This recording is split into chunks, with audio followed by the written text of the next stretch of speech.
हरे कृष्णा। आज मैं आप लोगों को माया देवी के बारे में बताऊंगी, लेकिन ये बताने से पहले मैं आप सबको ये बोलना चाहती हूँ कि ये ऑडियो एकदम डिफरेंट होगा। हो सकता है आप इसको समझ पाओ, हो सकता है आप बिल्कुल भी ना समझो, काफी डीप होगा और लेंदी भी हो सकता है। मुझे नहीं पता, जो भगवान बुलवाएंगे मैं वही बोलूंगी, और जो मेरे पर्सनल एक्सपीरियंस से मुझे समझ में आया है मैं वो बोलूंगी।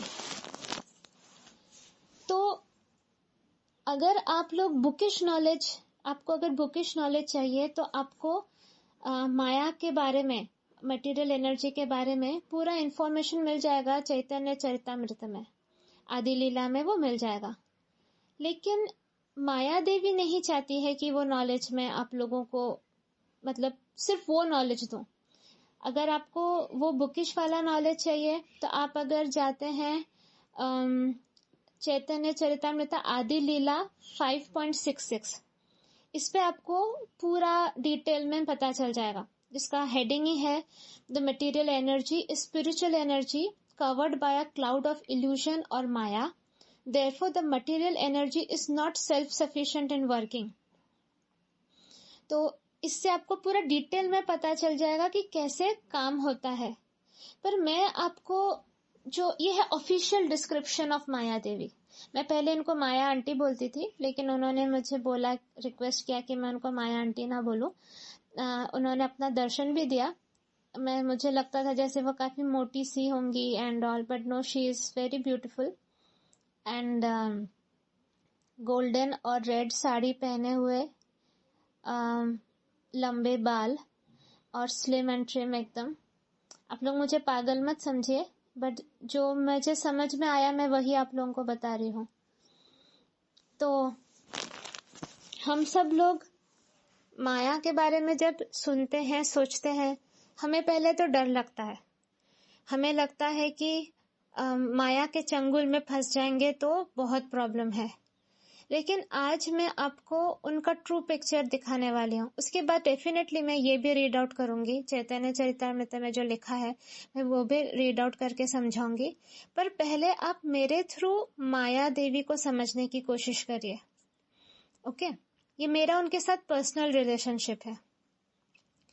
तो एक सेंटेंस मैं बता देना चाहती हूँ जो हम सबको पता है, बट अगेन, कृष्णा जी के जो रिफ्लेक्टेड रेज हैं वो माया के साथ मिक्स होकर बहुत सारे यूनिवर्सेस को जन्म देते हैं। अगर आपने मेरा श्रीमद् भागवतम या बाकी भी जो भी ऑडियो सुना होगा, मैंने उसमें बताया था कि किस तरह से गर्भोदक्षी विष्णु मटेरियल एनर्जी को इम्प्रेग्नेट करती है और फिर इतने सारे सब कुछ लिविंग बीइंग्स का जन्म होता है एंड एवरीथिंग। तो उस नजर से अगर आप देखो तो माया देवी कौन हुई? पुरुष जब इम्प्रेग्नेट करता है एक फेमिनिन एनर्जी को तो क्या होता है? तो माया देवी है विष्णु जी की वाइफ। ओके, और जितना तक मैंने भी सुना है, बहुत बार लक्ष्मी माँ को भी माया बोला जाता है, जितना मैंने सुना। Again I may be wrong, मैंने रिसर्च नहीं किया इस पे। मुझे रिसर्च नहीं करना था, मुझे बस बैठ जाना था ऑडियो करने के लिए, क्योंकि रिसर्च कर मुझे इंटरनेट पे बेस्ड वाला नॉलेज मिलेगा और मैं इसको एक ओरिजिनल टच देना चाहती थी। तो इसलिए मैं वही बोलूंगी जो मुझसे माया देवी बुलवाएंगी, जो वो मुझे समझाती है थ्रू अ पर्सनल रिलेशनशिप। तो बेसिकली आप ये समझ सकते हो कि माया Devi is nothing but Lakshmi माँ, विष्णु जी की वाइफ है, हमारी माँ है वो। तो माँ बच्चों का कभी बुरा नहीं चाहती है। एक माँ को अगर आप देखो तो अपने हस्बैंड से भी बहुत प्यार करती है और अपने बच्चों से भी बहुत प्यार करती है। तो हस्बैंड और बच्चों के बीच में माँ खड़ी रहती है हमेशा।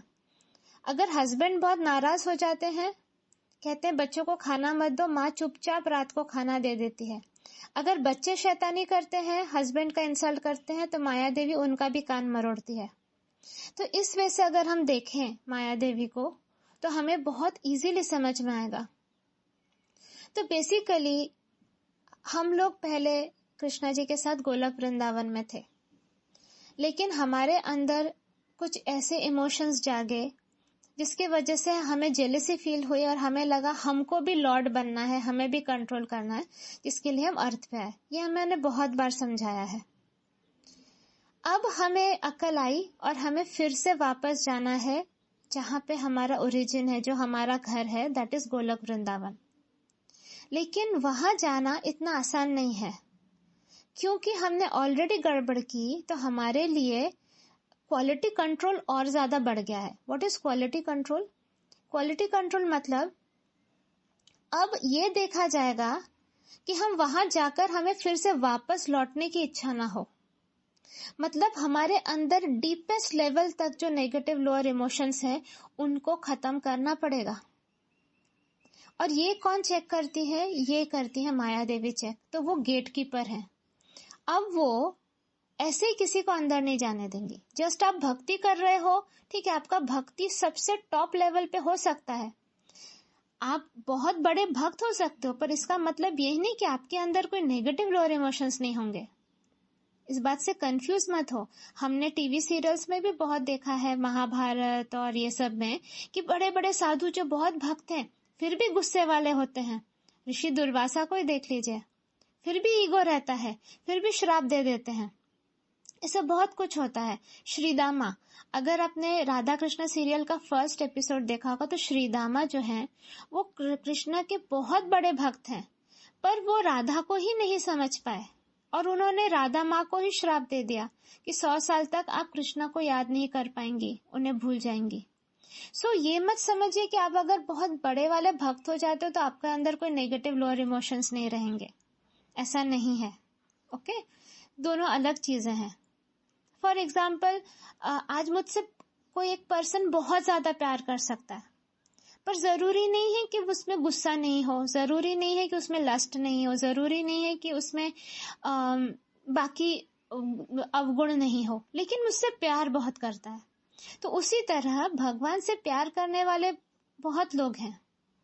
हाँ, ऑफ कोर्स, जब प्यार बढ़ता रहता है तो कुछ हद तक नेगेटिव लोअर इमोशंस जरूर डिसइंटीग्रेट होते हैं, लेकिन फिर भी एक कॉन्शियसली लोअर इमोशंस को हटाना और एक अपने आप होना, ये दोनों डिफरेंस है कुछ परत तक। अभी जैसे मैं आपको बताऊं कि जैसे आप देखो, कभी भी कोई गेम्स होता है या कुछ ऐसा ऑर्गेनाइज होता है, तो जरूरी नहीं है कि आपको, फॉर एग्जाम्पल, आपको एक चीज अचीव करना है 60 सेकेंड्स में। तो जरूरी नहीं है कि आप अगर उसको मतलब 45 सेकेंड्स में भी अचीव कर सकते हो। मतलब मैक्सिमम टाइम लिमिट आपको दिया गया है कि 60 सेकेंड्स में करना। आप उसको 45 सेकेंड्स में भी कर सकते हो, आप उसको 20 सेकेंड्स में भी कर सकते हो, लेकिन 0 सेकेंड्स में कर लो ऐसा नहीं होता है। मतलब मेरा बोलने का क्या मतलब है, वो मार्जिन ऑफ एरर या वो मार्जिन दिया जाता है। मतलब एक पर्सन जो भक्त है उसकी भक्ति 100% और उसके जो नेगेटिव लोअर इमोशंस वो 50% पे अगर हो तो भी गोलक वृंदावन में एंट्री मिल सकती होगी। आई डोंट नो क्या रूल्स है, लेकिन ये होता होगा। ये नहीं कहा जाता कि भक्ति 100% हो और negative lower emotions completely zero हो, क्योंकि अगर negative lower emotions completely zero होता तो कोई गोलक से वापस नहीं आता ना।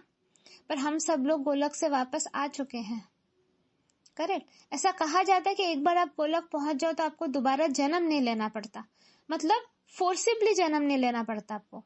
अभी क्या है, अभी हम कुछ चाहे ना चाहे हमें जन्म लेना ही पड़ता है। लेकिन गोलक में ऐसा है कि अगर आप गोलक पहुंच जाता हो तो आपको फिर वो जन्म मृत्यु का जो साइकिल है जिसमें फोर्सिबली आपको जन्म लेना ही पड़ता है, वो बंद हो जाता है।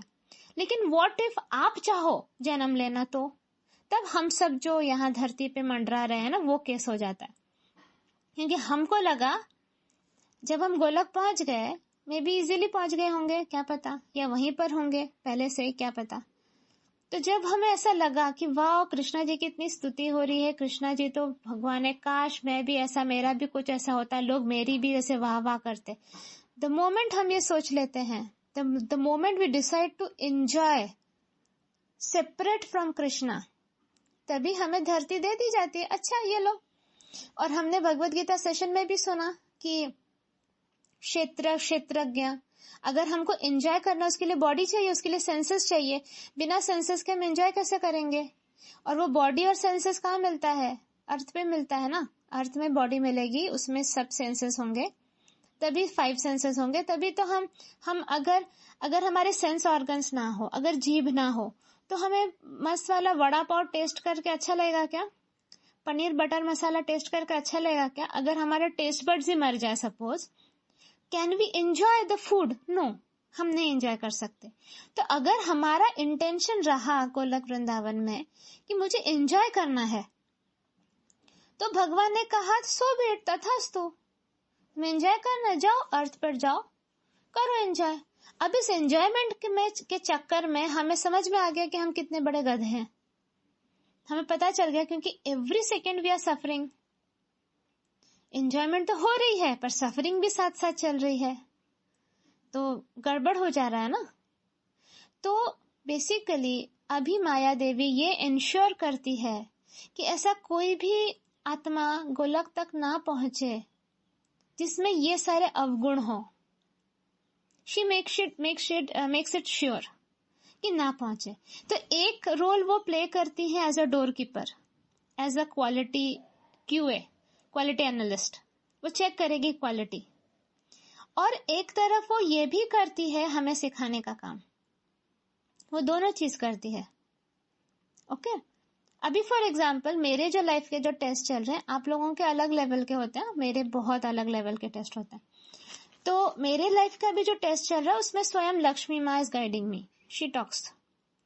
तो अभी जैसे मैं बताती हूँ, मैं जब कुछ साल पहले मैंने अबरडीन में एक भगवत गीता सेशन रिकॉर्ड किया था, जिसमें मैंने चैनल के बारे में बोला था कि हम चैनल को हमें चेंज नहीं करना चाहिए। चैनल पॉइंटेड, मतलब वो डेंटिस्ट का मैंने एग्जांपल दिया था कि अगर दांत में बैक्टीरिया का ग्रोथ हुआ है और आप डेंटिस्ट के पास जाते हो, तो डेंटिस्ट एक पॉइंटेड वाली चीज आपके दांत में घुसाकर वो बैक्टीरिया निकालेगा, सो दैट हमको बैक्टीरिया से रिलीफ मिले, पेन से रिलीफ मिले। अब अगर हम वो पॉइंटेड वाली जो चीज है उसी को ब्लंट करने की कोशिश करें तो बैक्टीरिया हमारे दांत से नहीं निकलेगा। करेक्ट? सो चैनल के ऊपर गुस्सा नहीं करना चाहिए। ये फर्स्ट लेवल ऑफ नॉलेज था जो मेरे पास थी। लेकिन अगेन क्या होता रहा कि मैं अपनी गलती बता रही हूँ, जो मुझे लक्ष्मी माँ ने रियलाइज करवाया वॉज दैट मेरी एक टेंडेंसी है, मतलब मुझ में बहुत पेशेंस, बहुत टॉलरेंस है, नॉर्मल लोगों से बहुत ज्यादा है। मैं बहुत पेशेंटली हैंडल करती हूँ। फिर एक पॉइंट मेरा आता है, मैं भले उस चैनल को कुछ बोलूं ना बोलूं, आई मेंटेन माई डिस्टेंस, मतलब मैं पीछे हट जाती हूँ कि भाई मुझे अब इस चक्कर में पड़ना नहीं है। I have very important things to do in my life, तो मुझे इस मेस में नहीं पड़ना। मैं अपने आप को डिस्टेंस कर लेती हूँ, जो अब तक सही था। लेकिन जैसे जैसे आपका ग्रोथ होगा, स्टार्टिंग पॉइंट में दिस इज फाइन, क्योंकि हमारा पौधा छोटा है।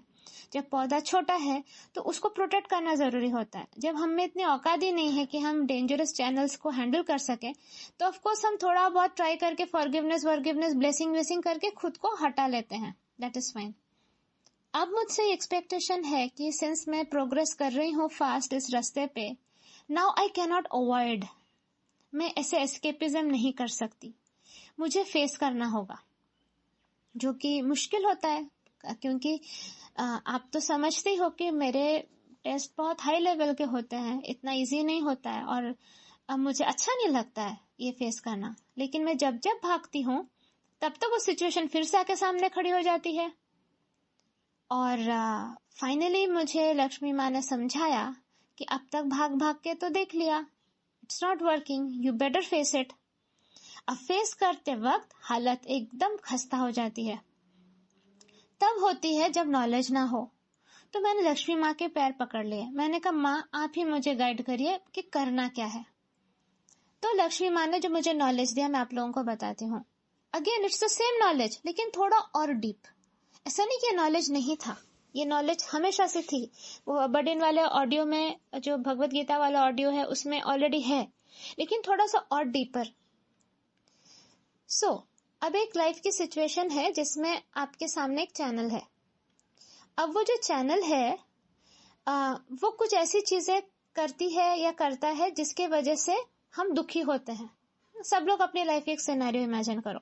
आपके लाइफ में कोई ना कोई ऐसा चैनल होगा जो उसकी हरकतें या ऐसा कुछ होता है, अगर बॉस है या मदर इन लॉ है, फादर इन लॉ है, स्पाउस है, नेबर है, बच्चा है, कोई भी एक चैनल जिसकी वजह से आपको पेन होता है।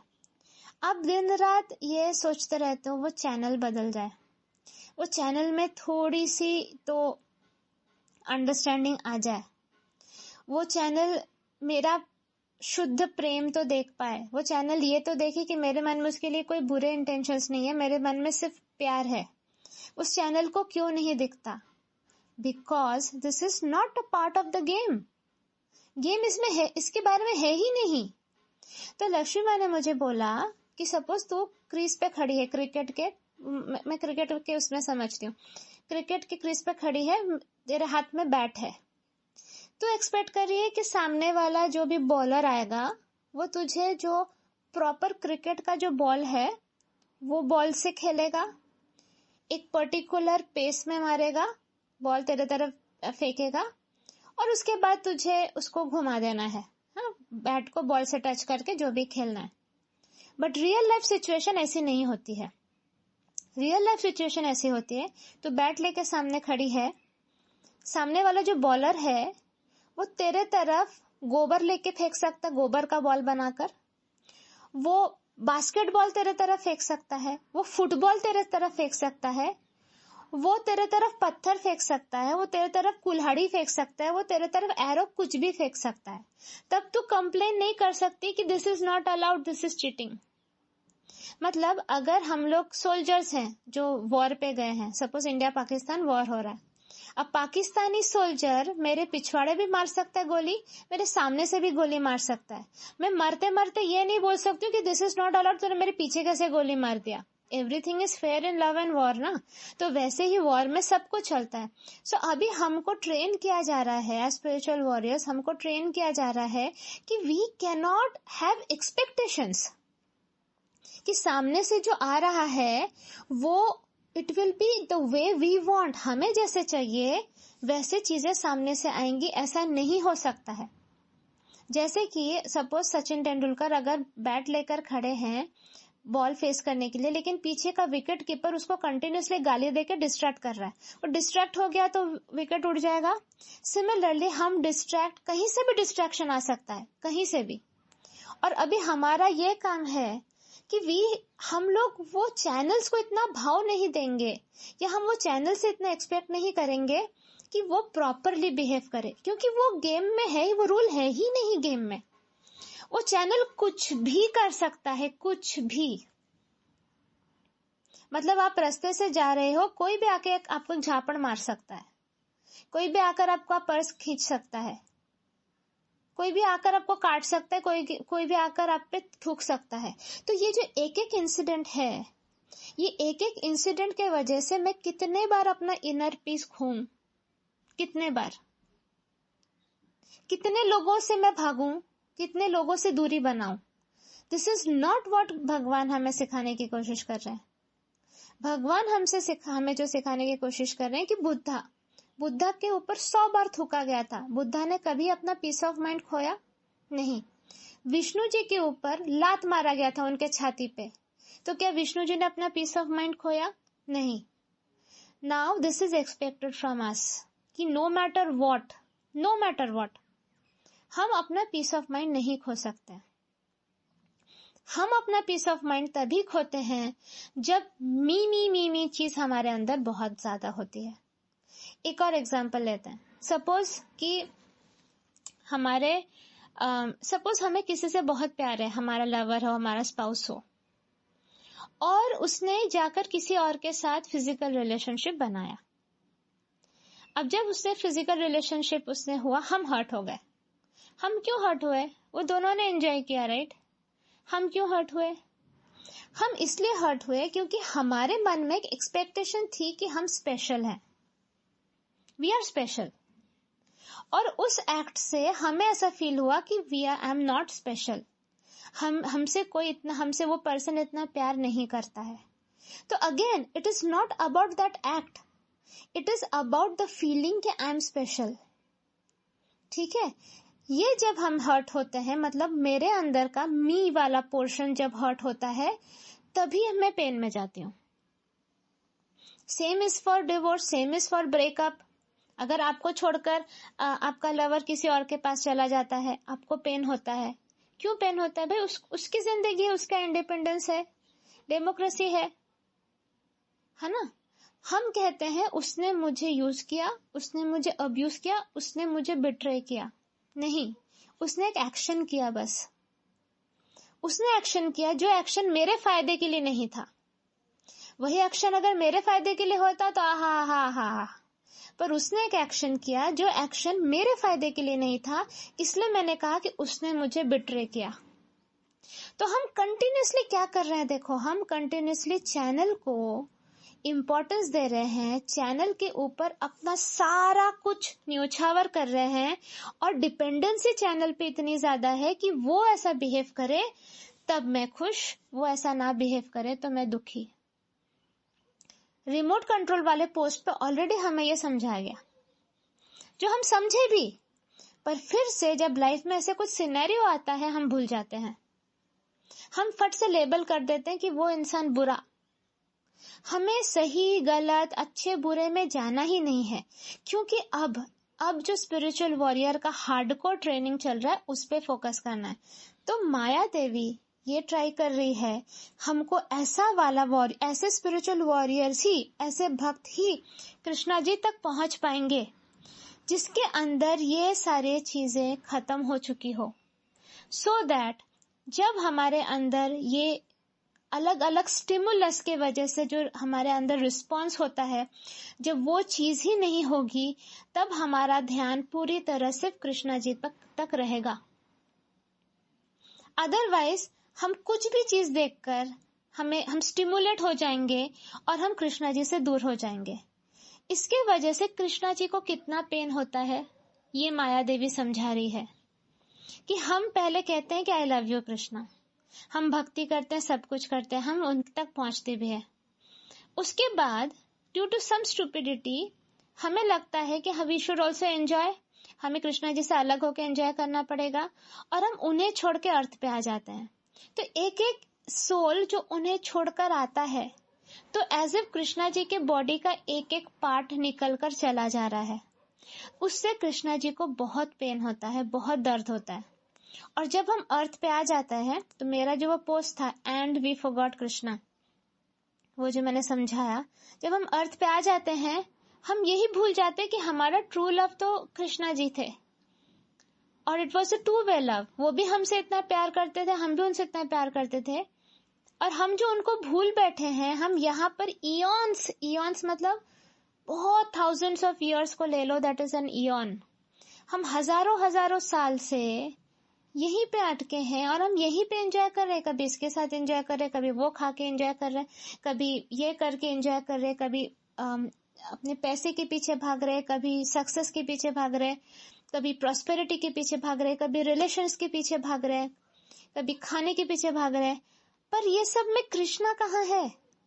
हम तो उन्हें याद ही नहीं कर रहे, हम तो उनको कन्वीनियंटली भूल चुके हैं, और कृष्णा जी वेट कर रहे हैं कि कब इनको याद आएगी मेरी और कब वो वापस आएंगे। तो माया देवी क्या करती हैं?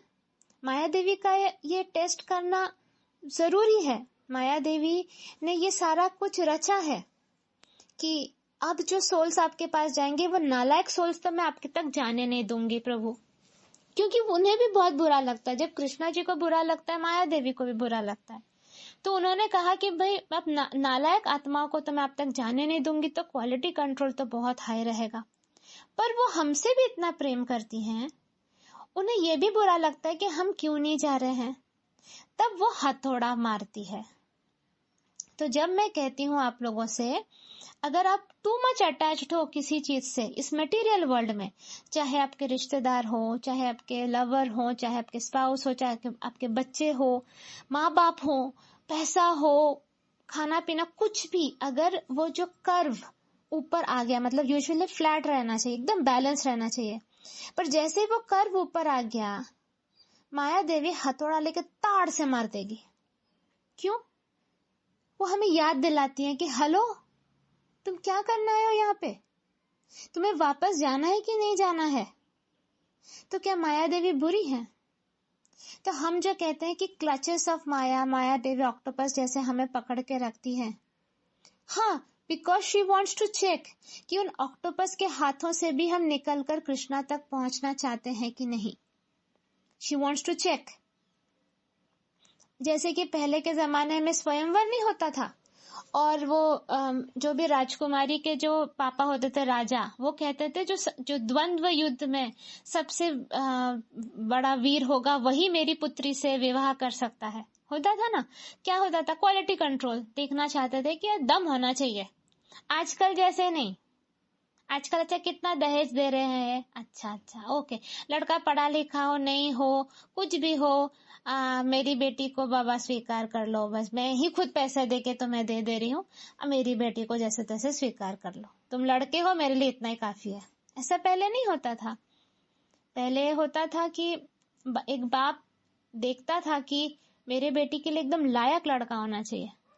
अभी तो एस्ट्रोलॉजी देखी जाती है, कुंडली देखी जाती है, कास्ट देखा जाता है, फना ढना का देखा जाता है। खैर, तो बात यह है कि एग्जैक्टली माया देवी भी वो देखती है कि मेरे चंगुल से निकल के दिखा, अगर तो मेरे चंगुल से निकल गया तो मान जाऊंगे तुझे, तब जा तू कृष्णा तक।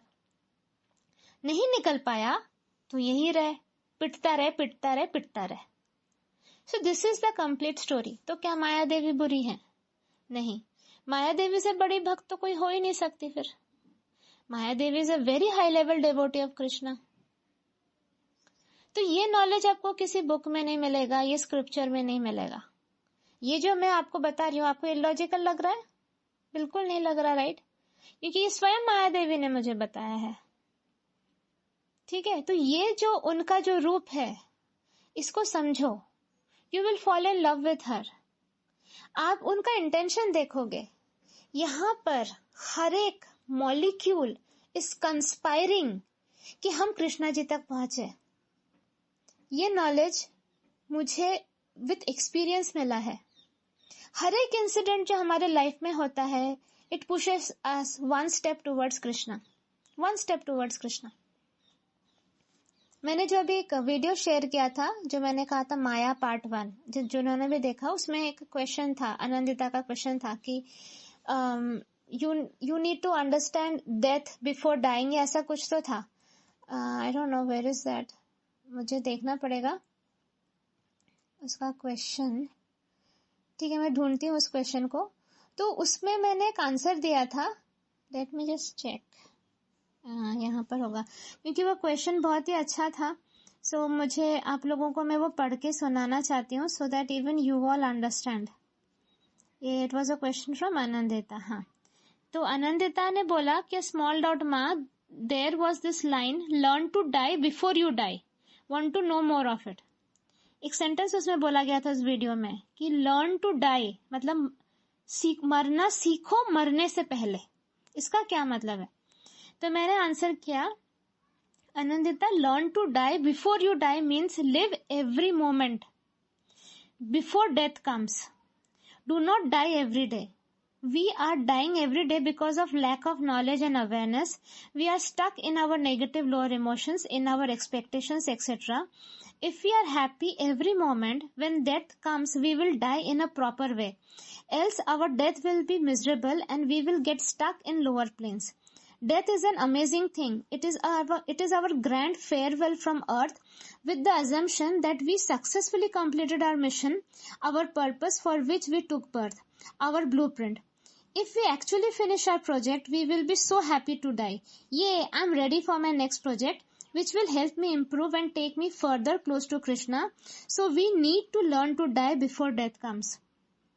तो इसका मतलब ये है, हिंदी में समझाती हूँ, कि मृत्यु तो एक दिन आएगी, लेकिन हम तो रोज मर रहे हैं। Is it worth it? क्यों मर रहे हैं? Because of lack of knowledge, lack of awareness. हमें नॉलेज नहीं है, इसलिए हम फियर में जीते हैं, हम डर में जीते हैं, हम लोभ में जीते हैं, हमें लगता है ये हमें मिल गया तो और अच्छा, हम ग्रीड में जीते हैं, लोभ, मुझे ये और चाहिए, ये और चाहिए, ये और चाहिए। एक रैट रेस में दौड़ते रहते हैं, पागलों जैसे दौड़ रहे हैं, सुबह से लेकर रात तक दौड़ते रहते हैं। ये भूल ही जाते हैं कि एक दिन मृत्यु तो आएगी, ये सब कुछ मुझे छोड़ के जाना पड़ेगा। हर दिन मरते हैं डर में, क्या पता कल खाने को मिले कि नहीं, क्या पता कल नौकरी चली जाए तो, क्या पता मेरी बीवी ने मुझे कल छोड़ दिया तो, क्या पता अगर मेरे मम्मी पापा मर गए तो ये फियर में हम कंटिन्यूअसली मरते रहते हैं। तो जीते कब हैं? तो मृत्यु को समझना है, या मृत्यु को एक प्रॉपर मौत अगर चाहिए तो हमें आज जीना होगा, हर एक पल जीना होगा, फियरलेस वे से जीना होगा। किसी भी टाइप्स का डर हमारे अंदर नहीं होना चाहिए, ऐसे जीना होगा। क्योंकि हमें ये समझना होगा हम यहाँ क्या करने आए थे। हम एक प्रोजेक्ट कंप्लीट करने आए थे, हमारे लाइफ का एक प्रोजेक्ट। अगर ये प्रोजेक्ट कंप्लीट हो गया सक्सेसफुली, मतलब ये I am ready for my next project, मेरा नेक्स्ट प्रोजेक्ट के लिए तो मैं कब से वेट कर रही हूँ। क्योंकि मेरा हर एक प्रोजेक्ट सक्सेसफुली कंप्लीट होना मतलब एक एक स्टेप टूवर्ड्स कृष्णा। तो डेथ को तो सेलिब्रेट करना चाहिए, हाँ, प्रोवाइडेड हमने अपना काम कर लिया हो। अगर हम लाला लाला करके जिए, हमने नहीं सीखा यहाँ पर, तो फिर तो डेथ मतलब अरे ठीक है, मतलब अभी फिर से चांस कब मिलेगा देखा जाएगा। Still death is death, it is important. जो शुरू हुआ वो तो खत्म होता ही है। अभी आप एग्जाम देने गए हो, 3 घंटे का पेपर है, आपने अच्छे से सॉल्व किया, तो जब एग्जाम की बेल बजती है, ये आज एक एग्जाम खत्म हो गया, अब नेक्स्ट एग्जाम के लिए तैयारी करनी है। अगर आपने अच्छे से पेपर नहीं लिखा, फिर भी जब बेल बजती है तो ठीक है, खत्म, अभी नहीं आता था, नहीं हो पाया, खत्म तो हो गई। तो डेथ इज वो बेल, टिंग टिंग टिंग टिंग टिंग टिंग बेल, कि बस अब पेपर सबमिट करो, स्टॉप राइटिंग, समझ गए। And it should be celebrated. इससे डरना नहीं है, ये सोचना है, अगर अभी आपको पता है ना आप लोग सब सही कर रहे हो, आप लोग स्पिरिचुअल पाथ पे सही वे से चल रहे हो, आप अपने नेगेटिव लोअर इमोशंस को समझ रहे हो, उसको निकालने की कोशिश कर रहे हो, आप एवरीडे हार्ड वर्क कर रहे हो एक एक स्टेप लेने के लिए टुवर्ड्स कृष्णा, तो आपको मृत्यु से डरना नहीं चाहिए। Then that is a celebration कि फाइनली मेरा प्रोजेक्ट खत्म हुआ और मैंने एक कदम और ले लिया कृष्णा जी की तरफ, तो अब आगे के कदम मैं लेती रहूंगी, मतलब नेक्स्ट प्रोजेक्ट के लिए मैं रेडी हूं। तो सेलिब्रेट करना है डेथ को भी। डेथ को कभी भी गलत नजरों से मत देखो, it's a relief, it's a big relief, ठीक है। And it's a second chance, फिर से हमें चांस मिलता है कि हम फिर से शुरुआत करें, जो गड़बड़ इस बार किया है वो दोबारा ना करें। क्योंकि डेथ के बाद हम फिर से जाएंगे अपने स्पिरिचुअल मास्टर के साथ बैठ के पूरा रिव्यू करेंगे कहाँ कहाँ गड़बड़ की। ओके, अच्छा, हाँ, सोल पीस ग्रुप का तो पोस्ट आया था, ओ मैंने तो नहीं पढ़ा। हाँ, मेरी फ्रेंड कहती रहती थी, पर मैंने अपने फ्रेंड को ही बोल दिया, कहाँ तो इस सब चक्करों में फंसी हुई है। ओके, तो टर्न से ऊपर पड़ेगा फिर हमको कि तूने ही अपने ब्लूप्रिंट में लिखा था कि ये नॉलेज के थ्रू तेरी जिंदगी सुधरेगी, पर जो तुझे नॉलेज देने के लिए जो चैनल आया, जिसको तूने रखा था, तूने उसी चैनल को डिमोटिवेट कर दिया। वाह वाह वाह। तो वो जब रिव्यू होगा ना मरने के बाद, हम जब बैठेंगे फिर से देखेंगे क्या क्या कांड किया, क्या क्या गड़बड़ की, तो तब हमें पता चलेगा कि हम कितने मूर्ख हैं। खैर वो तो बात की बात है। माया देवी जो करती हैं, माया देवी हर पल हमें यही समझाने की कोशिश करती है कि तुम्हारा काम क्या है। तुम्हारा काम है वापस कृष्णा जी तक जाना, और तुम कर क्या रहे हो यहाँ पर। तो उनसे बड़ा शुभ चिंतक तो हमारा कोई है ही नहीं। But at the same time जब हम कहेंगे हाँ हमको कृष्णा जी तक जाना है, अच्छा जाना है, अच्छा चलो, हम लोग बचपन में नहीं करते थे कि हम बच्चों को नहीं कहते थे, ये मेरी मुट्ठी बंद है, ये मुट्ठी खोल के दिखा दो बस, और वो बच्चे एकदम एक एक उंगली पकड़ के खींचातानी करके कोशिश करते थे कि भाई मुट्ठी खुल जाए, राइट। तो उसी तरह माया देवी क्या करती हैं, माया देवी कहती हैं, लो मैंने तुम्हें टाइट पकड़ लिया है, खोल के दिखा दो मेरी मुट्ठी। हम इतने ज्यादा डीपली अटैच्ड होते हैं हर चीजों से, हम नहीं खोल पाते हैं। तो तब वही हमें ज्ञान देती है, कृष्णा जी का ज्ञान देती है, नॉलेज देती है कि ये समझो, याद करो क्या है story. Story is just to remember our love for Krishna, और कोई स्टोरी ही नहीं है। पोथी पड़ी पड़ी जगमुआ, पंडित भया ना कोई, 2.5 अक्षर प्रेम के पढ़े सो पंडित होए। ये क्यों कहा था? ये क्यों कहा गया था बताइए? ये इसीलिए कहा गया था कि प्रेम सीखने ही तो आए हैं। वही ना सीखकर हम इतना ज्यादा नॉलेज, इतने श्लोक फोक, किसी किसी चीज की जरूरत ही नहीं है। उनसे प्रेम करना अगर हमें याद आ गया, बेसिकली सीखने की कोई बात नहीं है, हमें ऑलरेडी पता है, हम वो कर चुके हैं। आप लोग वो हिंदी मूवीज में देखते होगे ना, एक लवर और उसका दो लवर्स बहुत प्यार करते एक दूसरे से, हीरोइन का एक्सीडेंट हो जाता है, याददाश्त खो जाता है, हीरो फोटोज दिखाता है, हीरो उसको लेकर जाता है, यहाँ चलो वहां चलो, वो सर पे पट्टी बांध के घूम रही है, नहीं कुछ याद नहीं आ रहा, नहीं ये भी याद नहीं आ रहा, फाइनली उसको तड़क से और एक पड़ती है पत्थर या कुछ, फिर उसको याद आ जाता है, अरे हाँ मुझे तो याद आ गया, फिर वो दोनों गाना गा के डांस करने लगते हैं। तो बस यही स्टोरी है कि हमें कुछ सीखना नहीं है, we already know how to love Krishna, we use to love Krishna.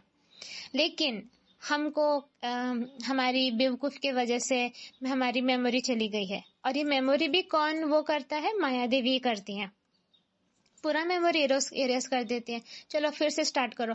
वो टीचर्स नहीं होते, अगर आप स्लेट पे जो छोटा बच्चा टेढ़ा मेढ़ा ABCD लिखता है पूरा पोंछ देती है, चलो फिर से लिखो, वैसे ही तो माया देवी भी पूरा स्लेट पोंछ देती है। तो तुमने बहुत गड़बड़ किया, बिल्कुल अच्छी हैंडराइटिंग नहीं है, तुमने बहुत कांड किया, चलो फिर से अच्छे से लिखो, इस बार अच्छे से लिखो। तो बस वही हमें फिर से अच्छे से करना पड़ता है सब कुछ, तो वो पूरा हमारा मेमोरी वाइप आउट करा देती है।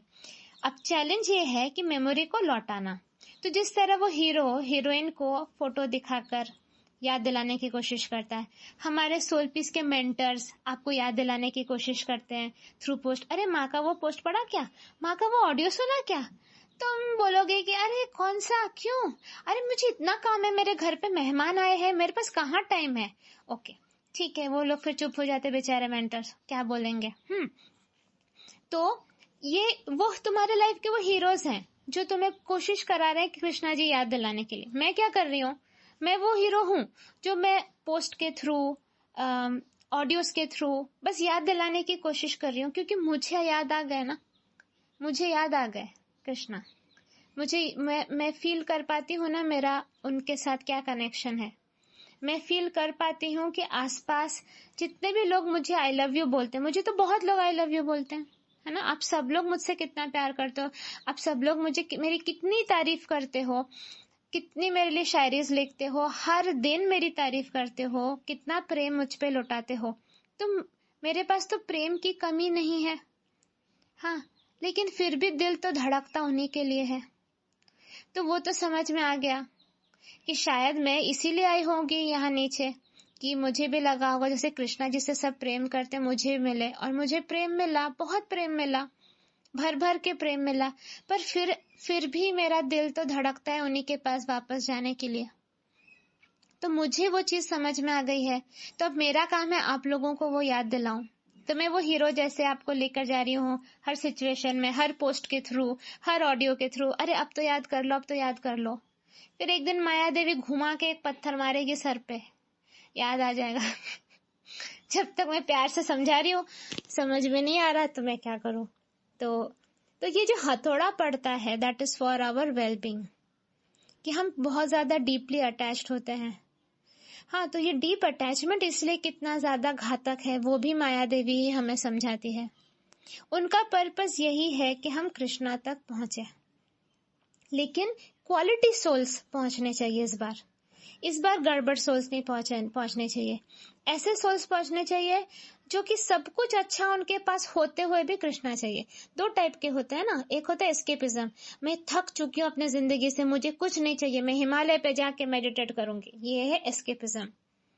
एक है मेरे आसपास सब कुछ है, मुझसे सब लोग प्यार करते हैं, मेरे पास पैसा है, गाड़ी है, दौलत है, शोहरत है, सब कुछ है, लेकिन फिर भी कृष्णा नहीं है तो मुझे कहीं मन नहीं लगता। तो जो सेकंड कैटेगरी का बनना है, ठीक, एस्केपिज्म वाला बन के कोई फायदा नहीं, क्योंकि फिर हम नीचे आके गिरेंगे। ऐसा बनो कि सब कुछ होते हुए भी पूरा मन तुम्हारे तरफ ही लगा रहे, ठीक है। तो माया देवी का पोजीशन समझिए, माया देवी का रोल समझिए, माया देवी को समझिए, तब हमें उनके लिए और रिस्पेक्ट और प्यार आएगा।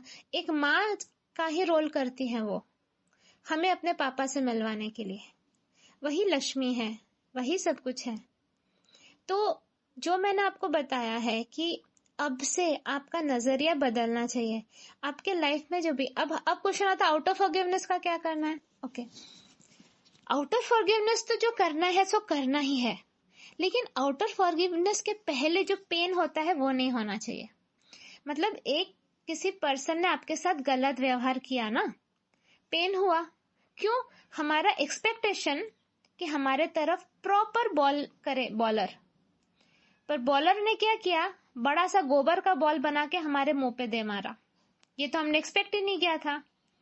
अब हमें गुस्सा आ गया, अब हमने आउट ऑफ फॉरगिवनेस करने के लिए अब हम इसके साथ खेलेंगे नहीं करें, ठीक है, वी कैन डू दैट। वो आप सबके अपनी अपनी कैपेसिटी के हिसाब से है।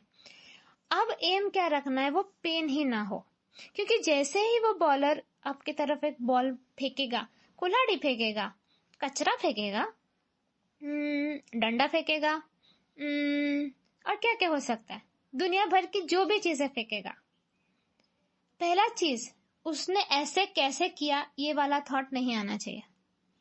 वो बनाया ही गया है इसके लिए, वो ऐसा ही करेगा। उसको प्यार देने से वो इम्प्रूव करेगा क्या? नहीं नहीं नहीं।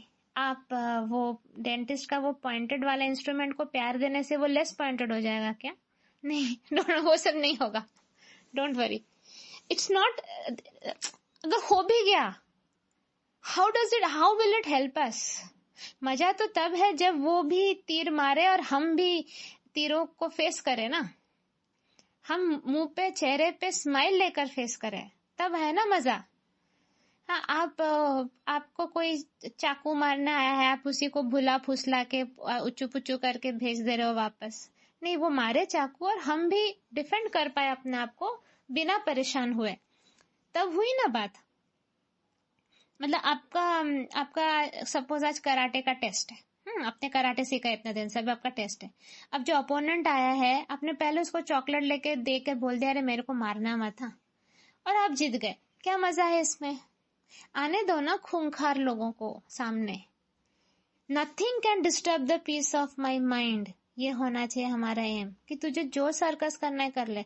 बुद्धा जी को याद करो, एक बार नहीं 100 बार थूका गया उनके ऊपर, उन्होंने थूक को पोंछ लिया, मुंह धो लिया। उन्होंने एक बार भी क्वेश्चन नहीं किया कौन है तू, क्यों किया ऐसा, बोला क्या? नहीं, कुछ भी बोला नहीं। उन्होंने कहा तुम अपना धर्म कर रहे हो, मैं अपना धर्म कर रहा हूं। तो वो जो थूक रहा था वो उनके पैरों पे आकर गिर गया। सो ये वी नीड टू अंडरस्टैंड कि ये लेवल का हमारे अंदर स्ट्रेंथ अब हमें ग्रो करना है। हम में से किसी में नहीं है, लेट्स बी वेरी ऑनेस्ट, मुझ में भी नहीं है। लेकिन दिस इज व्हाट लक्ष्मी माँ is trying to teach me now, कि you should not get agitated and you should not expect the other person to change. उनको जो करना है करने दो, and you can not run. मेरा तो प्रॉब्लम यही है ना कि मैं हट जाती हूँ।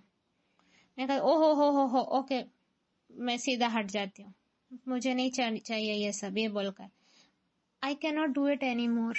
मैं हट नहीं सकती, मैं भाग नहीं सकती, मैं छुप नहीं सकती, क्योंकि फिर मेरा ग्रोथ रुक जा रहा।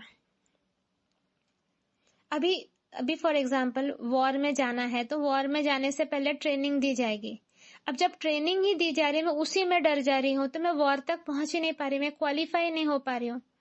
मेरे सामने एक दूसरा मेरा ही सोल्जर आया है तलवार लेकर, और मैं उसको देखकर ही भाग जा रही हूँ, अरे इसके हाथ में तलवार है, मुझे लड़ना ही नहीं, मुझे सिर्फ भजन करना है, मुझे सिर्फ हरे कृष्णा चैंटिंग करनी है। ये वाली tendency is not working any more. This is the next level of knowledge. पहले तक वर्क कर रही थी क्योंकि तभी पौधा छोटा था। अभी लक्ष्मी माँ कह रही है पौधा बड़ा हो गया तेरा, अभी भी ऐसा करेगी तो कैसे होगा, अभी तो फेस करना होगा ना। तो this is next level of knowledge जो फेस करना पड़ेगा। उसके लिए एक्सट्रीम लेवल ऑफ डिटैचमेंट, मी को कंप्लीटली डिलीट। मेरे हिसाब से सामने वाला बिहेव करे ये तो हो ही नहीं सकता। ये डेमोक्रेसी है, वो कुछ भी करे और उसको कुछ भी करके खुशी मिलती है, वो खुश हो। उसके एक्शन के वजह से मैं ये नहीं फील करूंगी कि आई एम नॉट स्पेशल। देखो, मैं एक वो गाना सुना होगा ना, तुम्हें दिन चढ़े तुम्हें दिन ढले, तो उसको एक रिप्लेस कर दो, जब कृष्ण करे परवाह मेरी, मुझे क्या परवाह इस दुनिया की। लोग मुझ पे लगाए पाबंदी, मैं हूँ ही नहीं इस दुनिया की। तुम्ही दिन ढले तुम्ही दिन चढ़े, तुम्ही हो बंधु सखा तुम्ही। कृष्ण हमारी परवाह कर रहे हैं, कृष्ण हमें नॉलेज दे रहे हैं, कृष्ण हमें प्रोटेक्शन दे रहे हैं, कृष्ण हमें प्यार से समझा रहे हैं, माया देवी हमें प्यार से समझा रही है, हाँ रूपाली माँ आपको प्यार से समझा रही है, आपके सारे मेंटर्स आपको प्यार से समझा रहे हैं। इतना प्यार तो आपको मिल रहा है। तो जब कृष्ण हमारी परवाह करते हैं तो कोई और हमारी परवाह कर रहे नहीं कर रहे हैं क्या फर्क पड़ता है? ठीक है, पर फर्क पड़ता है क्या? नहीं करता है। एक दो नन्हे मुन्ने चैनल अगर हमें हमारी कदर नहीं करते, हमें वैलिडेट नहीं करते हैं, क्या फर्क पड़ता है? कृष्णा कर रहे हैं ना, जो लायक है वो कर रहा है। ये छोटे मोटे चंगू मंगू ना करे, डज नॉट मैटर। ठीक, तो ये बात को अगर आप समझ गए हो तो आप माया देवी को समझ गए हो। अब मैं आपको बुकिश नॉलेज देती हूँ। ठीक, अभी ये चैतन्य चरितामृत आदि लीला का मैं आपको नॉलेज देती हूँ। The material energy is spiritual energy covered by a cloud of illusion और माया। क्या है मटेरियल एनर्जी? ये एक स्पिरिचुअल एनर्जी है एक्चुअली, लेकिन इसके ऊपर माया का परत है। क्लाउड ऑफ इल्यूशन, माया क्या है? क्लाउड ऑफ इल्यूशन, भ्रम, भ्रम का एक layer. Therefore, the material energy is not self-sufficient in working. Material energy जो होती है उसको खुद से काम नहीं कर सकती है जब तक ये माया का कवरिंग उस पर ना चढ़े। Krishna invest his spiritual energy into material energy. Krishna अपनी स्पिरिचुअल एनर्जी को मटेरियल एनर्जी में कन्वर्ट करते हैं, and then it can act just as an iron can act like fire after being heated by fire.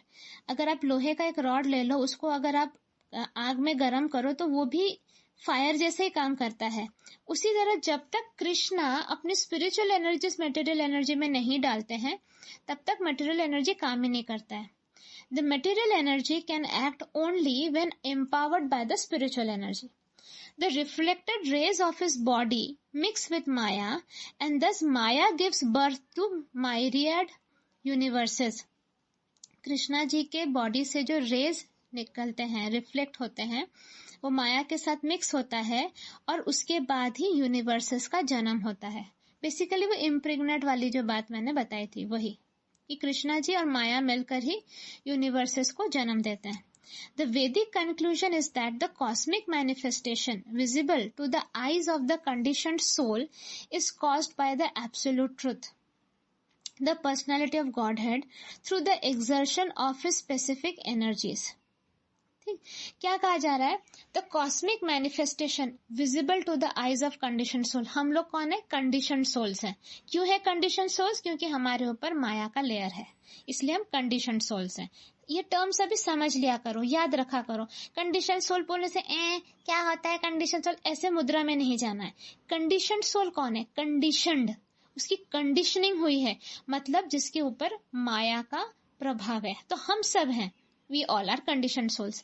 तो हमें जो हमारे आंखों से दिखता है that is the cosmic manifestation. Cosmic manifestation मतलब अर्थ हो गया, मून हो गया, स्टार्स हो गया, सारा सारा जो पूरे कॉस्मोस में जो दिखता है वो is caused by the absolute truth, the personality of God. And मतलब ये किसने बनाया है? कृष्णा ने बनाया। क्यों? कृष्णा कौन है? एब्सोल्यूट ट्रूथ है, वही परम सत्य है, वही भगवान है।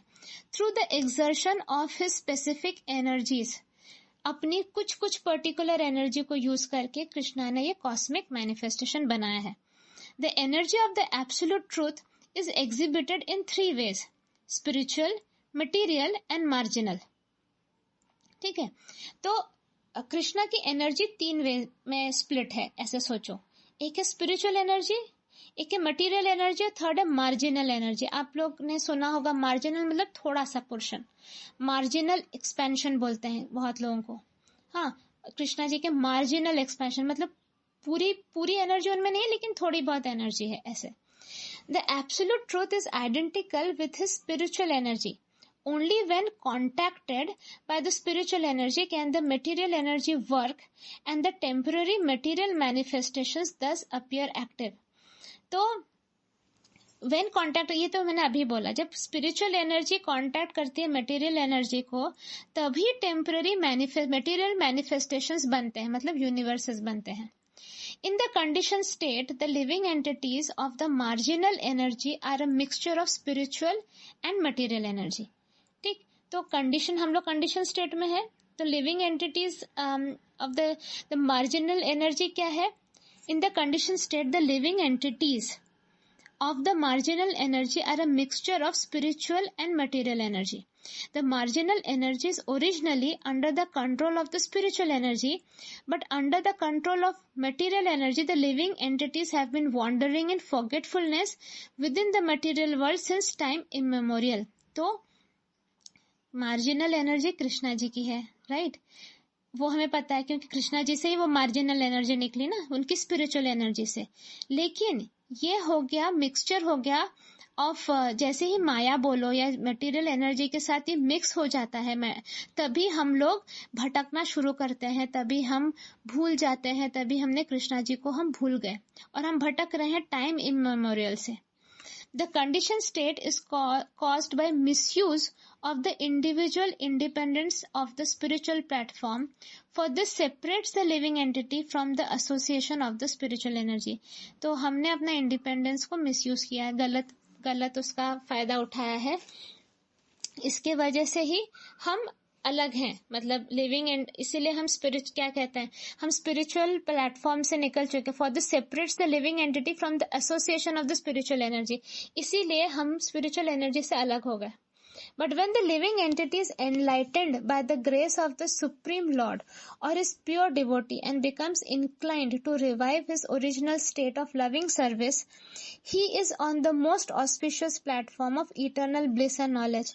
तो जैसे ही एनलाइटनमेंट हो जाती है हमारी, जैसे अभी हमको नॉलेज मिल रहा है, और इससे क्या है कि हम भगवान के ही आशीर्वाद से हमें नॉलेज मिल रहा है, हमारी तो औकात है नहीं.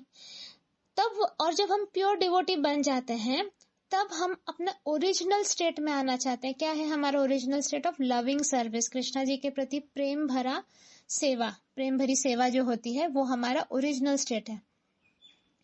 तब हम आ जाता है इटर्नल ब्लिस और नॉलेज वाले ऑस्पिशियस प्लेटफॉर्म में. The marginal jiva or living entity misuses his independence and becomes averse to the eternal service attitude when he independently thinks he is not energy but the energetic. This misconception of his own existence leads him to the attitude of lording it over material nature. Okay, ये important sentence है. Marginal जीवा और living entity मतलब जीवात्मा.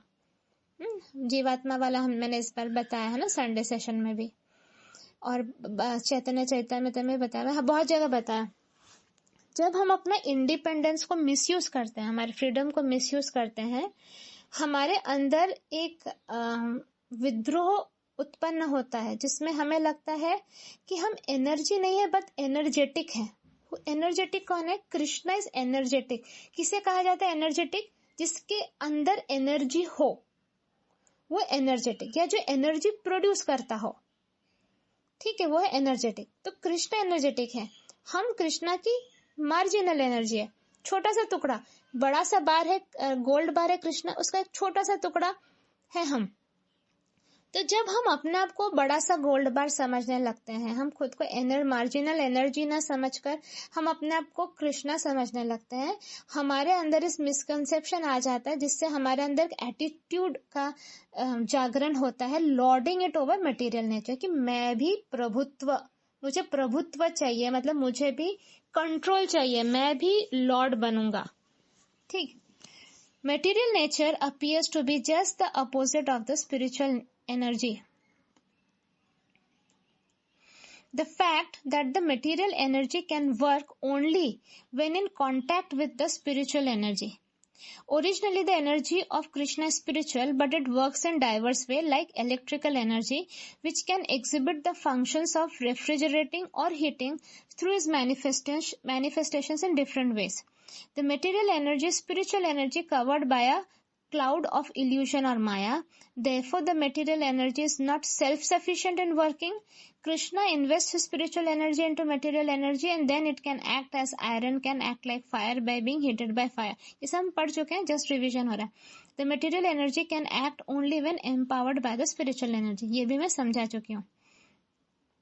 When covered by the cloud of material energy, the living entity, who is also a spiritual energy of the Supreme Personality of Godhead, forgets about the activities of the spiritual energy and considers all that happens in the material manifestation to be wonderful.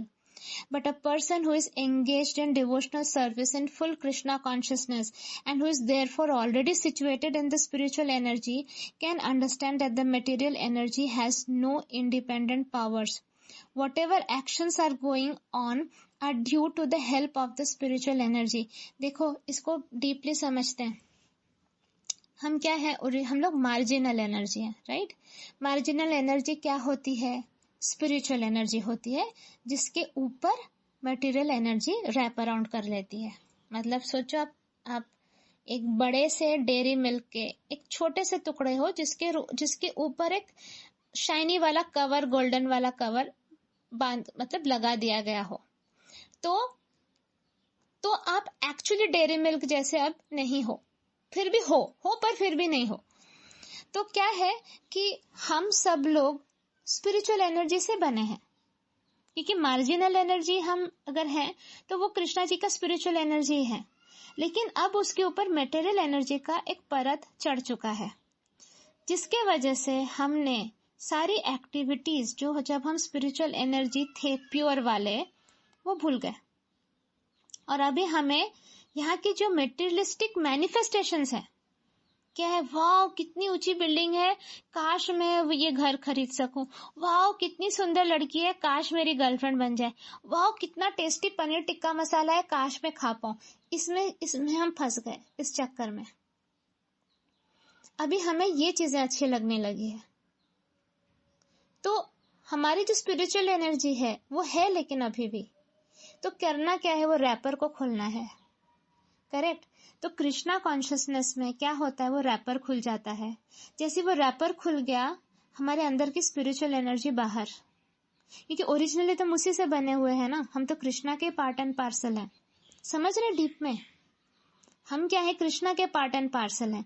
वो बड़ा सा gold बार का छोटा सा टुकड़ा है, तो gold बार की जो प्रॉपर्टीज है वही हमारे अंदर के छोटे से टुकड़े में भी वो प्रॉपर्टीज है. करेक्ट. तो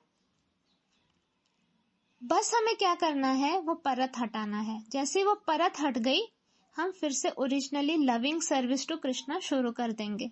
हमारे ओरिजिनल सोल आ जाएगा बाहर निखर के.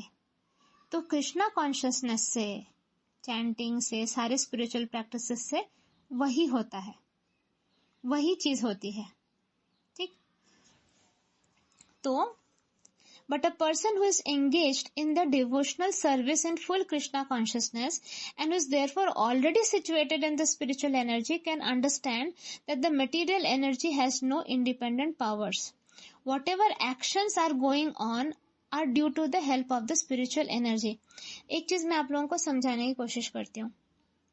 बहुत सारे रिलीजियस ऑर्गेनाइजेशंस हैं, इसमें मंत्रा चैंटिंग को भी बहुत इंपॉर्टेंस दिया गया है. अग्रीड. मंत्रा चैंटिंग एक मेडिसिन जैसा है जो आपको आपके ऊपर काम करेगा ही. लेकिन सोल पीस क्या कर रही है, सोल पीस इस जर्नी को और एंजॉयबल बना रही है और अवेयरनेस ला रही है. सोल पीस ग्रुप में क्या हो रहा है, ऑफकोर्स आप चैंटिंग कर रहे हो, आपके ऊपर मेडिसिन तो काम कर रहा ही है, लेकिन एट द सेम टाइम आपको अगर कंटिन्यूसली चैंटिंग के पहले, मतलब कोई जगह पे है कि सुबह से लेकर रात तक सिर्फ चैंटिंग करो, तो कभी कभी मोनोटोनस हो जाता है वो, क्योंकि फिर भी हम कंडीशनड सोल्स है ना, कोई कर नहीं पाता इतना. एक माला करके उसको लगा अरे बहुत हो गया. लेकिन जब आप through the knowledge given in Soul Peace group, आपको जब समझ में आता है कि क्यों करना है, जब आपको मतलब फॉर एग्जाम्पल आपको एक टेस्टिंग का छोटा सा क्यूब, मतलब एक नया रेस्टोरेंट खुला है और वहां कह रहे हैं कि पनीर टिक्का मसाला बहुत अच्छा मिलता है, एक छोटा क्यूब ऑफ पनीर आपको दिया गया, आपने वो टेस्ट किया और आपको बहुत अच्छा लगा, तो आपका मन होगा ना कि मैं पैसे जमा करूं और इस रेस्टोरेंट में खाने के लिए आऊं। तो सोल पीस ग्रुप में आपको ये फायदा है कि होलिस्टिकली आपको सारी चीजें आपके सामने रख दी जाएगी कि क्यों करनी है चैंटिंग, क्यों कृष्णा जी तक पहुंचना है, क्यों करना है कृष्णा जी से प्यार, क्यों प्यार करके चैंटिंग करनी है, या क्यों बाकी एसबीसी क्यों करना है। हाँ, एक होलिस्टिक पूरा ओवरऑल आपका हो रहा है। तो कोई भी हम क्या कर रहे हैं, ऐसे कोई भी अब दरवाजा खुला नहीं छोड़ रहे जिसके वजह से हमारा फेल होने का चांस हो। हम कृष्णा जी की वाइफ लक्ष्मी माँ, दैट इज मदर अर्थ के लिए सर्विस कर रहे हैं, ठीक है। तो अगर कृष्णा जी को भी हम नहीं मना पाए, उनकी माँ के थ्रू तो वो मतलब उनकी वाइफ के थ्रू तो शायद मान जाएंगे। उनकी वाइफ कहेगी कि ये लोग इतना सेवा कर रहे हैं मेरा, तो आप क्यों नहीं सुन रहे हो। वाइफ की बात तो हर हस्बैंड मानता है। हम क्या कर रहे हैं, कृष्णा जी का वास है उन्हीं की सृष्टि में, उन्होंने जो रचा है उनकी रचना में। तो हम सारे आत्माओं को भी हेल्प कर रहे हैं, चाहे मृत हो चाहे वो हो अलाइव हो, डेड हो या अलाइव हो, वट एवर इट इज। हम लिविंग बींग्स को भी हेल्प कर रहे हैं, हम जो नॉन लिविंग है भूत प्रेत है उनको भी हेल्प कर रहे हैं कि उनकी भी मुक्ति हो जाए। तो कृष्णा जी की क्रिएशन को जब हम कोशिश कर रहे हैं सर्व करने की, तो भी कृष्णा जी को लगेगा कि ठीक है, मुझसे उतना ज्यादा अभी तक प्यार नहीं करते, पर मेरी वाइफ के लिए सेवा कर रहे हैं, मेरी क्रिएशन के लिए सेवा कर रहे हैं, ठीक है, देखता हूँ, मैं थोड़ा सा चांस देता हूँ। तो ऐसे कर करके अगर आप डीपली जाओ तो मैं कोई भी ऐसा वो पत्ता बिना खोले रख नहीं रही हूँ, मतलब मैं सारे पत्ते खोल रही हूँ ऐसे कि इस बार चांस ही नहीं लेना है। इस बार ऐसा कुछ होना ही नहीं चाहिए कि हम कृष्णा जी तक ना पहुंच पाए। प्लस ये through audios, through post every day, देखिए आप मेरा पोस्ट बहुत रेगुलर आता है, तो आप गलती से भी अगर एक सोल पीस ग्रुप में एक पोस्ट पढ़ लोगे, आप तुरंत अलाइन हो जाओगे। जितनी भी परेशानी आपकी लाइफ में चल रही हो, जैसे आप पोस्ट पढ़ लोगे, किसी का कमेंट पढ़ लोगे, कोई ऑडियो सुन लोगे या मेरी फोटो ही देख लोगे, उससे भी आपकी अलाइनमेंट हो जाएगी थोड़ी बहुत। जैसे आपकी अलाइनमेंट हो जाएगी, आपको और इच्छा होगी कि मैं और सुनूं और करूं। तो this is what I am trying. इसीलिए ये ग्रुप अलग है।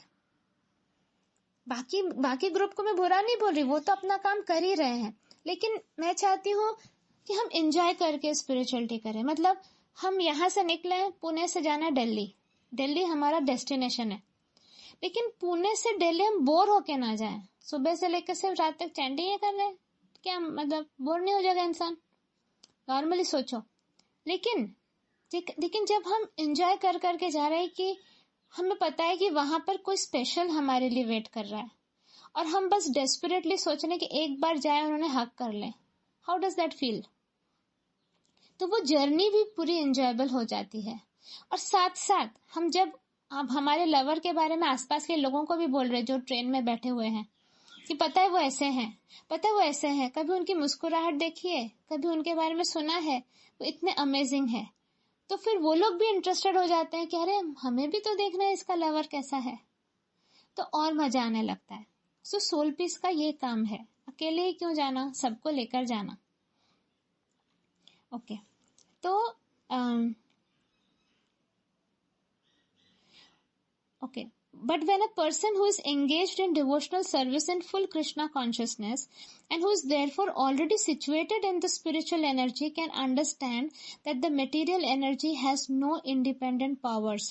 Whatever actions are going on due to the help of the spiritual energy, the material energy which is perverted from the spiritual energy presents everything pervertedly, thus causing misconceptions and duality. इसको मैं समझाती हूँ माया देवी ऐसा क्यों करती है। क्या कहा जा रहा है, मटेरियल एनर्जी हमने देखा ना, परवर्टेड, वो इन्वर्टेड ट्री को जो देखा था, मतलब हमारे दिमाग में कंफ्यूजन क्रिएट करती हैं मटेरियल एनर्जी। जो सही है वो वैसे नहीं दिखता है, क्योंकि हमारा टेस्ट है ना। मतलब आपको किसी से बहुत प्यार है, अब आपका बेस्ट फ्रेंड आपको बोलता है अरे वो तुझे चीट कर रहा है, अरे ऐसा है नहीं, वो दूसरी लड़कियों के साथ भी घूमता है, तुझे नहीं पता, तू बेवकूफ है।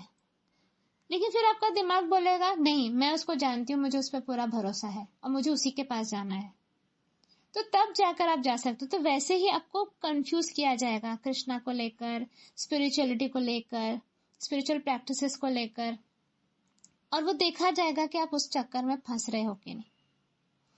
Material scientists and philosophers, conditioned by the spell of material nature, suppose that material nature acts automatically and therefore are frustrated, like an illusioned person who tries to get milk from the nipple-like bunches of skin on the neck of the goat. As there is no possibility of getting milk from these bunches of skin, there is no possibility that anyone will be successful in understanding the original cause of creation by putting forward theories produced by the material energy. Such an attempt is manifestation of ignorance. ये जो सब scientist और ये सब है जो scientifically समझाने की आपको कोशिश करेंगे, उनके ऊपर मटेरियल एनर्जी का ही तो परत है, तो वो आपको डिल्यूशनड, कंफ्यूजिंग बातें ही बोलेंगे, कुछ फायदा नहीं है वो सबसे। The material energy of the Supreme Personality of Godhead is called Maya or illusion because in two capacities, by supplying the material elements and by causing the material manifestation, it makes the conditioned soul unable to understand the real truth of creation. क्या करती है माया देवी? वो material elements भी supply करती है और material manifestation भी आपके सामने लाती है, तो वो आपको समझने ही नहीं देगी कि कृष्णा कौन है। क्यों करती है? सो दैट इस सब के बावजूद भी हमारे अंदर वो स्पार्क खुद से आए। जब तक खुद से नहीं आता है, देखिए आप किसी को I love you, I love you, I love you, I love you कितना बोलोगे, कितना अपने गुणगान करोगे कि मैं तुम्हारे लिए ये कर सकता हूँ, मैं चांद तोड़ के ला सकता हूँ, वो करूँ, जब तक उसके अंदर खुद से नहीं आता आपके लिए प्रेम, तब तक कोई फायदा नहीं है।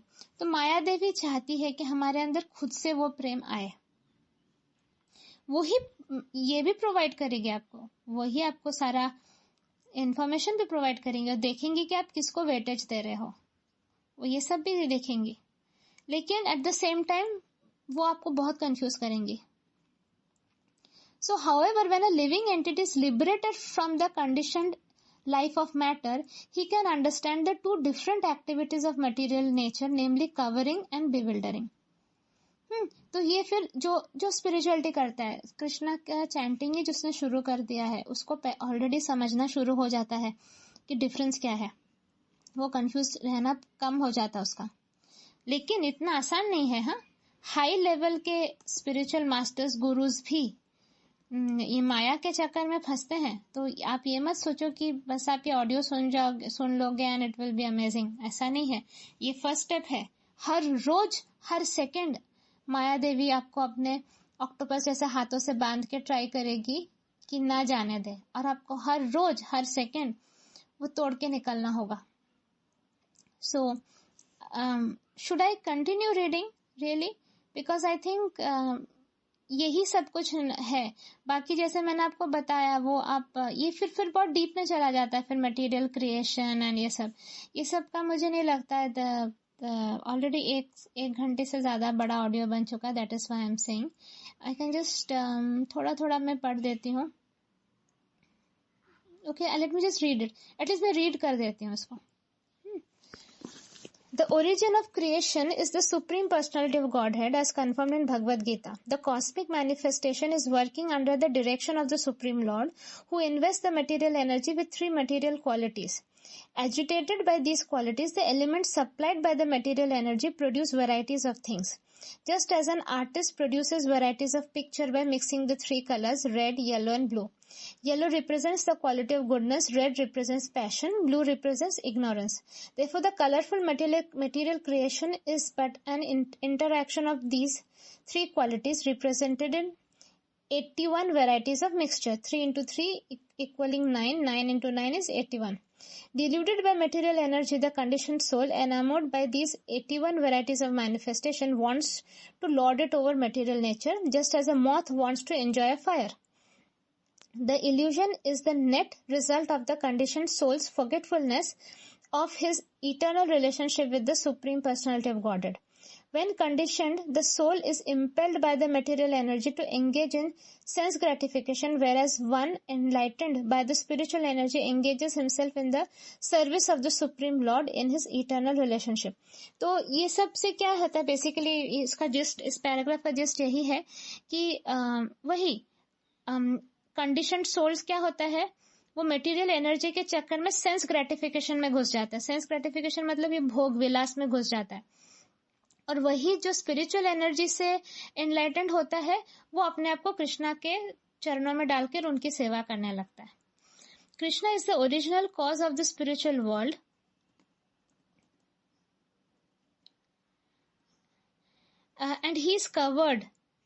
and he is the covered cause of the material manifestation. He is also the original cause of the marginal potency, the living entities. He is both the leader and the maintainer of the living entities, who are called the marginal potency because they can act under the protection of the spiritual energy or under the cover of the material energy. With the help of the spiritual energy, we can understand that independence is visible only in Krishna, who by his inconceivable energy is able to act in any way he likes. इसमें समझने वाली कोई बात नहीं थी. The Supreme Personality of Godhead is the absolute whole and the living entities are parts and parcels of the absolute whole. The relationship of the Supreme Personality of Godhead and the living entities is eternal. One should never mistakenly think that the spiritual whole can be divided into small parts by the small material energy. The Bhagavad Gita does not support this Mayavadi theory. Rather, it clearly states that the living entities are eternally small fragments of the supreme spiritual whole. As a part can never be equal to the whole, so a living entity as a minute fragment of the spiritual whole cannot be equal at any time to the supreme whole, the absolute personality of Godhead. Although the Supreme Lord and the individual entities are quantitatively related as the whole and the parts are nevertheless qualitatively one with the whole.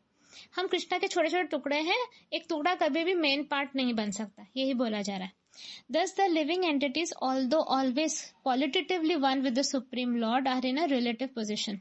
The Supreme Personality of Godhead is the controller of everything, and the living entities are always controlled either by the spiritual energy or by the material energy. हम जो living entity है ना बेचारे, हमको कोई ना कोई control ही करता है, या तो हमें स्पिरिचुअल एनर्जी कंट्रोल करती है या तो हमें मटेरियल एनर्जी कंट्रोल करती है. Therefore, a living entity can never become the controller. हम कभी भी कंट्रोलर नहीं बन सकते, तो हमें कोशिश भी नहीं करनी चाहिए कुछ कंट्रोल करने की. ठीक है. So living entity can never become the controller of material और स्पिरिचुअल एनर्जीज. हम देखते हैं ना, हम सोचते कुछ है, होता कुछ है, हमारे हिसाब से तो कुछ होता है नहीं, क्योंकि वही है ना, हम कंट्रोल ही नहीं कर सकते. यूनिवर्स की इच्छा के हिसाब से होगा सब कुछ. The natural position of the living being is always as a subordinate of the Supreme Personality of Godhead. When one agrees to act in such a position, he attains perfection in life. But if one rebels against this principle, he is in the conditioned state. ठीक है. तो last sentence सबसे important, last 2 sentences. The natural position of the living being. हमारा position कहाँ है? कृष्णा जी के चरणों में. हम ज्यादा होशियारी दिखाएंगे तो हमें क्या होगा? हम हमेशा कंडीशन स्टेट में ही रहेंगे, माया के अंडर. तो ये हमको समझना है. तो हमें कृष्णा जी के चरणों में समर्पित करना है खुद को. और ये जो मैंने अभी सारा डीप नॉलेज बोला, इसको बार बार सुनिए, अपने लाइफ में रिफ्लेक्ट करिए. बुद्धू जैसे लाइफ नहीं लिव करनी है. जब नॉलेज मिल रहा है तो इम्प्रूव करना है कि नहीं. अरे मुझसे नहीं हो पाएगा, ऐसे वाले स्टेट में नहीं रहना है. बॉइल्ड पोटैटो स्टेट कहती हूँ मैं इसको, उबला हुआ आलू स्टेट. वो उबले हुए आलू स्टेट से बाहर आना है, समझना है डीपली क्या बताया जा रहा. हम लोग इंटेलिजेंट लोग हैं, खुद को इंटेलिजेंट समझो. और मैं तो सिंपल वे में समझा रही हूँ ना, मैं ऐसे हाई फाई नॉलेज तो नहीं बता रही हूँ आपको, हाई फाई वे में तो नहीं समझा रही हूँ, एकदम सिंपल वे में समझा रही हूँ. तो समझो और सेम मिस्टेक्स बार बार मत करो. लूप में मिस्टेक्स मत करो. समझो, समझ में आएगा. And discuss with your mentors. Mentor के साथ डिस्कस करो. मेंटर को भी नहीं समझेगा तो ग्रुप हेड के साथ बात करो. ग्रुप हेड को नहीं समझेगा तो ग्रुप हेड मुझसे पूछेगा ही कि इसको कैसे समझाना है, मैं समझा दूंगी. बट कोशिश करो, अपने तरफ से कोशिश करो. तो आज से माया देवी का जो भी रूप है आपको समझ में आया, उनका पर्पस समझ में आया. She is very cute, she is very loving, and वो हमारा अच्छा चाहती है, but at the same time उनका क्वालिटी कंट्रोल बहुत हाई है. सो हमको ये समझकर आगे बढ़ना है. और आप लोगों को जब भी ऐसी कुछ दुविधा हो तो आप लोग बस कनेक्ट करिए कृष्णा जी से और कहिए कि मुझे मार्गदर्शन दीजिए प्रभु, बताइए मुझे क्या करना है. मैं तो कनेक्ट करती हूँ. कभी कभी कृष्णा जी आंसर नहीं करते हैं तो लक्ष्मी माँ कर देती हैं, लक्ष्मी माँ समझा देती हैं. अगर मुझे कभी किसी सिचुएशन की वजह से स्पिरिचुअल टूल्स यूज करने के बाद भी मेरा पेन अगर नहीं जाता है तो मैं लक्ष्मी माँ को बोलती हूँ कि माँ बस आके मुझे हग कर दो. वो जैसे हग कर लेती है मेरा पेन चला जाता है. तो ये सारा हेल्प अवेलेबल है, प्रोवाइडेड आप वो एसेट्स तो बनिए. मैं वही आपको बताती हूँ जो मैं एक्सपीरियंस करती हूँ. आप असेट तो बनिए यूनिवर्स के लिए. आप करना धरना कुछ नहीं है और फिर आप एक्सपेक्ट करते हो कि मुझे कुछ हेल्प नहीं मिलता है. नहीं, you have to prove yourself ना. उतनी मेहनत आपको शिद्दत से करनी होगी कि यूनिवर्स के नजर में आप आ जाए. सबसे इम्पोर्टेंट आप यूनिवर्स के नजर में आने चाहिए, कृष्णा जी के नजर में आना चाहिए कि ये कौन है. इतने सारे आत्माओं में से चमकता हुआ आत्मा कौन है. जब हम ऐसे शिद्दत से सेवा करेंगे ना, हम ऐसे चमकने लगेंगे. तो जब ऊपर से कृष्णा जी देखेंगे ना, वो देखेंगे अच्छा इतने सारे मिलियंस ऑफ लोग में एक चमकता हुआ तारा जैसे कोई है, वो कौन है. तो तब उनको उनके तरफ ध्यान जाएगा. जैसे मैं बताती हूँ, आप लोग सारे ग्रुप मेंबर्स हो, but how do I decide कि पीएन में कौन एंटर करेगा. मैं देखती हूँ कौन इंसान कंटिन्यूसली पोस्ट पे कमेंट कर रहा है और उसके कमेंट से मुझे समझ में आता है कि उसकी लेवल ऑफ अंडरस्टैंडिंग क्या है. कौन इंसान कंटिन्यूसली एंगेज्ड है, कौन इंसान कंटिन्यूसली खुद पर वर्क हार्ड कर रहा है क्योंकि उसको इम्प्रूव करनी है. तब मैं उसको ऐसे उठा कर लाती हूँ कि लो तुमको मैं और हेल्प करूंगी, अब तुम डायरेक्टली मेरे नजरों के सामने रहोगे. अब तुम्हारा पेन मेरा पेन, अब तुम्हारा सब कुछ मेरी जिम्मेदारी है तुम्हें किस तरह कृष्णा जी तक पहुंचाना है. सो वैसे जैसे इस तरह से मैं भी सेलेक्ट करती हूँ, तो उसी तरह से कृष्णा जी भी सेलेक्ट करते हैं. ठीक है. So let us all become assets for him. और माया देवी का हार्ड वर्क भी वेस्ट नहीं होने देंगे हम. इस बार जो हम जाएंगे कृष्णा जी के पास तो पूरे शुद्ध होके जाएंगे कि दोबारा हमारे अंदर ये लालसा ही ना जागे कि हमें भी कुछ बनना है. हमारे पोजीशन कृष्णा जी के चरणों में है, डायरेक्टली बता दिया गया है. हम कृष्णा जी के चरणों में ही रहेंगे, उनकी सेवा करेंगे और उनकी सेवा करते हुए ही हमें खुशी मिलेगी. क्योंकि बाकी हमने यहाँ पे आके देख लिया है, ये टेम्पररी हैप्पीनेस और ये सबसे ज्यादा पेन ही मिलता है. तो हमें समझ में आ गई है अब स्टोरी, तो अब हम ये बेवकूफ़ी नहीं करेंगे. आई होप मैं आप लोगों को माया देवी के बारे में प्रॉपरली समझा पाई और ये सारा डीप नॉलेज समझा पाई हूँ. ठीक है. फिर भी आपके कोई क्वेश्चंस हो तो आप कमेंट करके पूछ सकते हैं. राधे कृष्णा.